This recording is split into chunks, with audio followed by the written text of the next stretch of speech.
बिना पूछे वो उपयोग नहीं कर सकते हैं, लिख नहीं सकते, डायरी नहीं उठा सकते हैं। अगर हमने उसका उपयोग किया है तो निश्चित हमको क्या लगा? चोरी का क्या लगा? चोरी का दोष। और मुनिराज अचोरी महाव्रत के क्या होते हैं? धारी होते हैं। क्या होते हैं? अचोरी महाव्रत के क्या होते हैं? अचोरी महाव्रत के वो धारी होते हैं। तो बिना पूछे वो किसी की वस्तु का उपयोग सिर्फ 2 वस्तु को बिना पूछे ले सकते हैं। कौन कौन सी वस्तु? एक छेड़ाला में दौलत राम जी लिखते हैं, जल मृतिका बिन और नाई कछु गहे अदत्ता। जल मृतिका, जल और मिट्टी के अलावा वे महामुनिराज बिना पूछे किसी की कोई भी वस्तु नहीं लेते। कितनी चीजें? जल और मृतिका। पहली बात तो कमंडल में श्रावक ने जो पानी दिया है उस पानी का उपयोग करते हैं, लेकिन मान लीजिए कहीं कमंडल ढुल गया, कमंडल का पानी बगर गया और कोई विषम स्थिति बन गई। ऐसी विषम स्थिति में किसी नदी से पानी लेना पड़े तो वो मुनिराज उस नदी से पानी कमंडल में ले लेते हैं, कमंडल में पानी भर लेते हैं, कमंडल में पानी उपयोग कर लेते। उसके बाद शुद्धि करने के बाद वो पानी उसी में क्या कर देते हैं? किसमें? जहां से पानी लाए और उसी खेत से मिट्टी ली और वो मिट्टी वहीं पर छोड़ देते हैं, उसे अपने साथ में नहीं लाते। काली काली मिट्टी है, चलो थोड़ा ले चलो सिर धोने के। आप जैसे रागी नहीं है, जहां बैठे वहीं से भर ले चलो काली मिट्टी, ऐसी मिट्टी कहीं नहीं मिलेगी। तो वही कैसा नहीं है कि महाराज 2 महाराज हैं, महाराज आप अपना कमंडल खाली कर लो, इसमें मिट्टी भर लो, हमारे में पानी कर दो, हम पानी ले चल रहे, आप क्या कर लो? मिट्टी ले लो। तो ऐसा मुनिराज नहीं करते कि मिट्टी कमंडल में भर करके, वही थैला थोड़ी, केटली थोड़ी है कि उसमें वो मिट्टी भर करके लाए। कहीं से कोई इट्टी मिट्टी सिट्टी पिट्टी भर करके नहीं लाते हैं। मिट्टी से वहीं पर हाथ धोए और वहीं मिट्टी वहीं छोड़ दी। इसी प्रकार से शौच क्रिया को कही जाते हैं। तो सार्वजनिक स्थान है, ऐसे स्थान पर जाते हैं किसी के खेत में यदि क्या है? बाड़ी लगी हुई है। क्या लगी हुई है? खेत में कहीं पर बाड़ी लगी हुई है और ऐसे बाड़ी लगी हुई है अथवा दरवाजा लगा हुआ है तो उसे खोल करके मुनिराज नहीं जा सकते। बाउंड्री बनी है तो उसे लांग करके नहीं जा सकते। अगर कोई साधु बिना पूछे, किसी मालिक के बिना पूछे, किसी बगीचा में, किसी के खेत खलियान में यदि वो किसी भी प्रकार से अगर वो वहां पर जाता है, कहां पर? यदि वो अंदर जाता है तो उसके अचोरी महाव्रत में क्या लगता है? दोष लगता है। इसी प्रकार से बोलो, इसी, हाथ उठाओ ना, इसी प्रकार से मंदिर में शास्त्र रखे हैं। क्या रखे हैं? मंदिर में बहुत सारे शास्त्र रखे हुए हैं और अपने लिए शास्त्र की आवश्यकता है। तो क्या करना जी? यदि मंदिर में शास्त्र रखे हुए हैं तो शास्त्र की व्यवस्था करने वाला कोई व्यक्ति व्यवस्थापक होता है। उठाया मंदिर से शास्त्र, थैला में रखा, लेकर के चल दिए, क्या हुआ? चोरी का दोष लगेगा। उसमें से किताब में से 2 पन्ना फाड़ लिए, ये तो और महापाप है। जितना प्रतिमा खंडित करने पर पाप लगता है उतना ही हमारे द्वारा शास्त्र के फट जाने पर क्या लगता है? उतना ही हमारे द्वारा शास्त्र फट जाने पर पाप लगता है। ऐसा नहीं कि जैसे चाहे पन्ना पलटाते जाओ, जैसे चाहे कुछ भी कर, जैसे भगवान के खंडित होने पर दोष लगता है, वैसे जिनवाणी फटने पर हमारे द्वारा हमको क्या लगता है?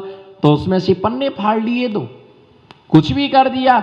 मंदिर से अगर कोई व्यवस्थापक है उसको बोल के रखो कि ये शास्त्र में पढ़ने के लिए लेके जा रहा हूं और मेरा ये पूरा हो जाएगा तो मैं आपका शास्त्र भिजवा दूंगा, मैं आपका शास्त्र आपके लिए वापिस में आपके लिए शास्त्र यहाँ पर आपका भिजवा दूंगा, अथवा यहीं पढ़ करके मैं आपको पूरा करके दे दूंगा, लेकिन बिना पूछे मंदिर के पाटा, मंदिर से चटाई, मंदिर से कोई भी सामग्री तुम नहीं ले जा सकते, कितना भी तुमको अच्छा लगे, लेकिन तुम ले नहीं जा सकते, तुम्हें ले जाने का हक नहीं है, क्योंकि वो मंदिर की क्या है, व्यवस्था है। ऐसे हर साधु आया और दो दो शास्त्र लेके जाएगा तो क्या होगा, क्या होगा, मंदिर एक दिन क्या होगा, मंदिर एक दिन का, हमको तो ये पाटे अच्छे लग रहे, ले जाऊं क्या, हाँ ले जाओ ले जाओ, और कहने वाला भी क्या कह देता है, बोलो कहने हमको ये पाटे अच्छे लग रहे, ले हाँ हाँ ले जाओ महाराज जी, कोई बात नहीं ले जाओ, तुम्हारे चौके में हार करने को है, तुम्हारे दो पाटे अच्छे लगे, आप कहो ले जाओ,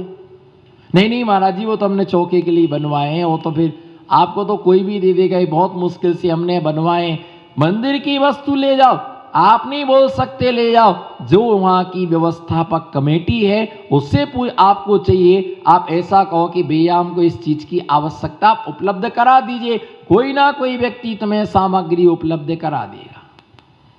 लेकिन बिना पूछे कोई वस्तु को, और इस मंदिर का ले जाके उस मंदिर में छोड़ा, उस मंदिर का ले जाकर के इस मंदिर में छोड़ा, ऐसा काम कभी भी नहीं करना, संग्रह वृत्ति नहीं होना।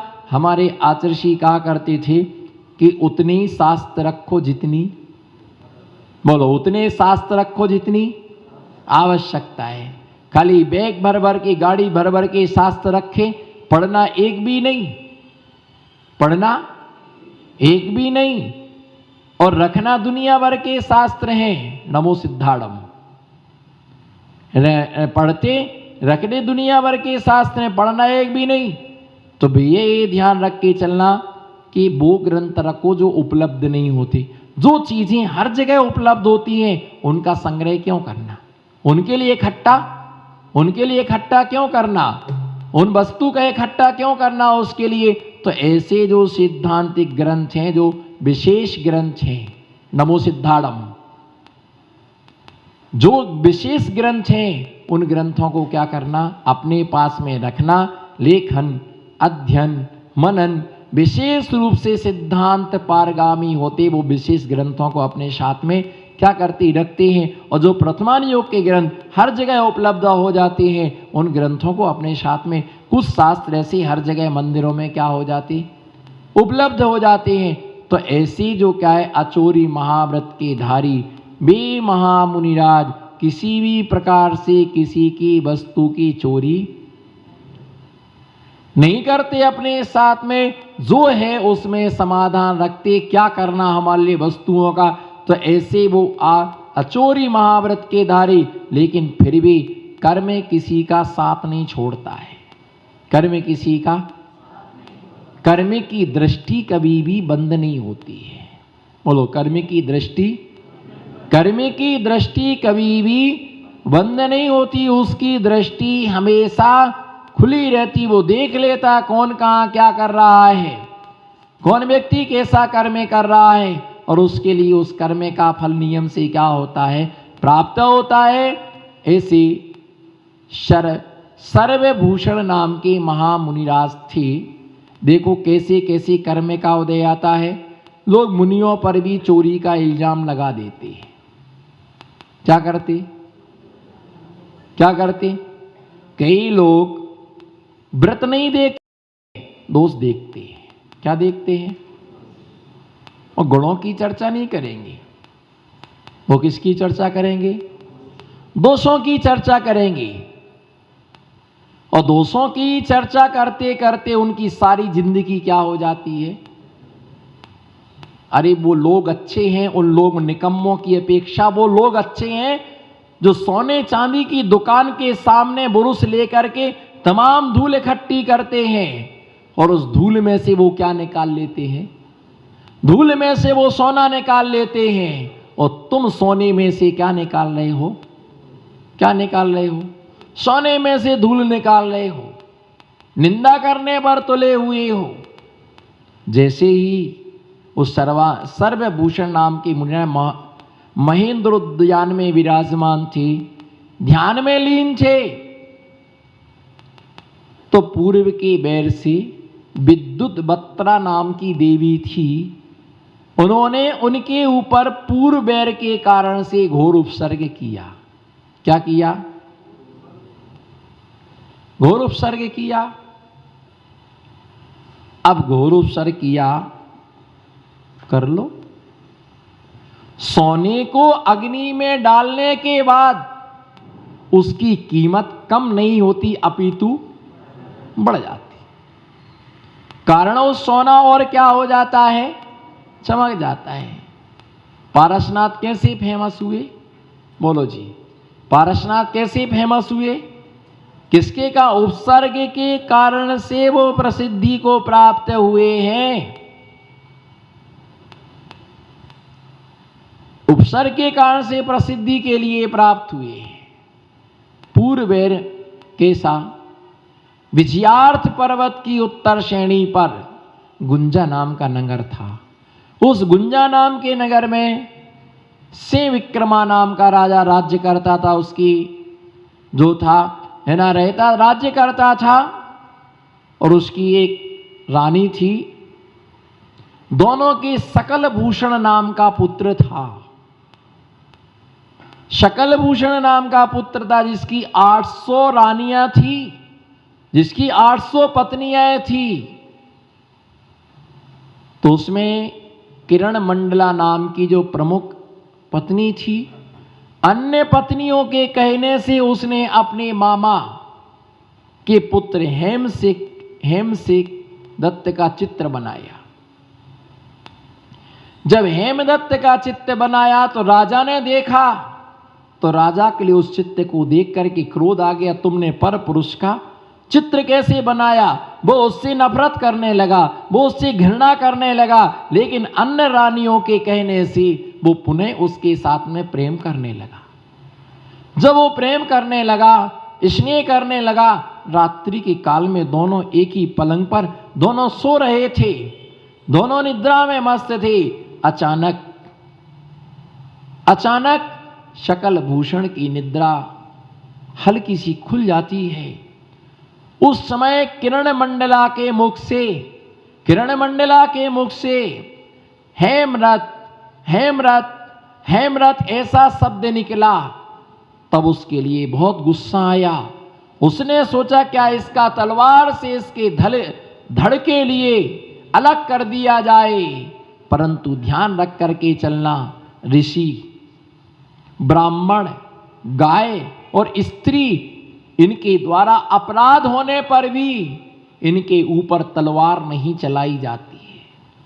ध्यान से सुन लेना, ऋषि यानी मुनि, ब्राह्मण, स्त्री और गाय, इनके द्वारा अपराध होने के बाद में भी इनके ऊपर तलवार नहीं चलाई जाती। क्या इसका धड़ अलग कर दूं? नहीं, ऐसा नहीं। वो गिलानी से भर गया हो, कैसा संसार विचित्र है। धिक्कार है संसार के लिए, किस पर विश्वास करूं? जबकि उस किरण मंडला का उसके साथ कोई संबंध नहीं था। दिन में चित्र बनाया था, इसलिए रात में उसके दिमाग पर उसका नाम आ गया। अचानक नाम निकल आया। सकल भूषण संसार से विरक्त हो गया। संसार से विरक्त हो गया। उसने संयम के लिए धारण कर लिया, महाव्रती बन गया। महाव्रती बन गया, मुनि बन करके वो आत्म साधना करने लगा। जो किरण मंडला थी, उसे भी लगा कि पति के बिना जीना तो, बोलो, पति के बिना जीना तो क्या जीना, क्या करना है। अब पति ही हमारा चल दिया। वो भी संसार से विरक्त होकर के वो साध्वी बन गई। लेकिन संक्लेश परिणामों से मर करके विद्युत बत्रा नाम की व्यंतरनी बनी। और व्यंतरनी बनने के बाद उसने उन महामुनिराज पर इतना उपसर्ग किया।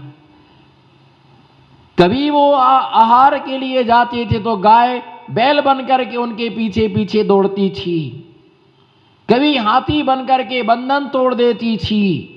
कभी किसी भी प्रकार से उनके आगे पीछे दौड़ती थी। कभी धक्का दे देती थी। कभी मुनिराज गिर जाते थे। कभी मच्छरों का प्रकोप बन करके बन बनाती थी, कभी किसी के घर में आहार होता था, किसी के घर में आहार होता था, उसके घर की अंगूठी चेने गायब कर देती थी और जोर से चिल्लाती थी, चोर आ गया, चोर आ गया, चोर आ गया, चोर आ गया, चोर आ गया, इसने चुराया है। उनके गले में वो चेन डाल देती थी, अंगुलियों में अंगूठी पहना देती थी। यदि आपको यकीन ना हो तो पद्म पुराण का भाग 3 और पृष्ठ 276 खोल करके देख लेना। क्योंकि कई लोग ऐसा समझते कि हमारा तो सुनाते ही रहते हैं। मत कहना भैया ऐसा, मत जिललिंग के साथ ऐसा पाप मत करना, भली मेरे पर श्रद्धा मत करना, मैं समझता हूं, भली मेरे पर श्रद्धा मत करना, कोई बात नहीं, हमारा कोई अनादि संबंध नहीं है, हमारा कोई आपका अनादि संबंध नहीं है, एक ना एक दिन तो विदा होना ही है, तो तय है। ये मत करना विश्वास पर, जिनागम की बातों पर विश्वास करना। पद्म पुराण भाग 3 पेज नंबर 276 नंबर को खोल करके एक बार तो पढ़ लेना। उन मुनिराज के साथ क्या क्या व्यवहार किया। लोगों ने चोर किया, ये चोर आ गया, मेरी अंगूठी चुराई है ना, मेरा ये चैन चुराई, उनके ऊपर इतने इल्जाम लगाए, इतने इल्जाम लगाए, इतने इल्जाम लगाए। वो मुनिराज सोचते थे मेरा कैसा पाप करने का, मेरा पे कैसा पाप करने का उदय है, मैंने तो चोरी की ही नहीं, मैंने तो उठाया नहीं है और कुछ भी मेरे ऊपर। और जब वो जंगल में चले जाती तो शांत हो जाती थी। ऐसा उसने खूब उपसर्ग किया, खूब उपसर्ग किया, जबकि मुनिराज ने कोई चोरी नहीं की, कोई सामान नहीं उठाया, उन्हें बदनाम किया, कलंक लगाया। वे महामुनिराज ध्यान में लीन थे और जब वो ध्यान में लीन थे तो उनके लिए सांप बन करके, व्याघ्री बन करके, बेताल बन करके, अनेक प्रकार की मुंडों की माला डाल करके घोर उपसर्ग किया और उन्हें घोर उपसर्ग पूर्वक 4 घातीय कर्मों का नाश करके केवल ज्ञान के लिए प्राप्त कर लिया। जिस स्त्री के लिए तन से इतना सुख दिया और उसने मुझे तन से इतना दुख दिया, कोई नहीं है तुम्हारा, भूल में मत रहो, कोई नहीं है तुम्हारा, सब स्वार्थ की दुनिया है। बोलो सब स्वार्थ की दुनिया है, कोई नहीं है तुम्हारा, बिल्कुल 100% सत्य है, कोई तुम्हारा नहीं है। दुनिया स्वार्थी है, अपने अपने स्वार्थ के कारण से लोग बैठे हुए टिके हुए। इतना अवसर किया, इतना अवसर किया, उनके ऊपर चोरी का इल्जाम लगा दिया, फिर भी वे मुनिराज समता भाव से उस चीज को क्या करते रहे, सहन करते रहे, बर्दाश्त करते रहे। क्यों? ये मार्ग ऐसा ही है। बोलो ये मार्ग, बोलो ये मार्ग ऐसा ही है। किसी ने कह दिया चोर हो तो किसी के कहने से हम चोर थोड़ी हो जाएंगे। ये तो मैं जानता हूं या भगवान जानते चोर कौन है, किसने चोरी की है, कौन क्या कर रहा है। जितने भी इल्जाम लगाए जाते है ना, ईर्षा के वसात होकर के, ईर्षा की वसात होकर के। और किरण मंडला ने पूर्व का बैर निकाला, तुम छोड़ करके मुझे मुनि बन गए थे, मैं देखती हूं, और केवल ज्ञान नहीं हुआ होता तो पता नहीं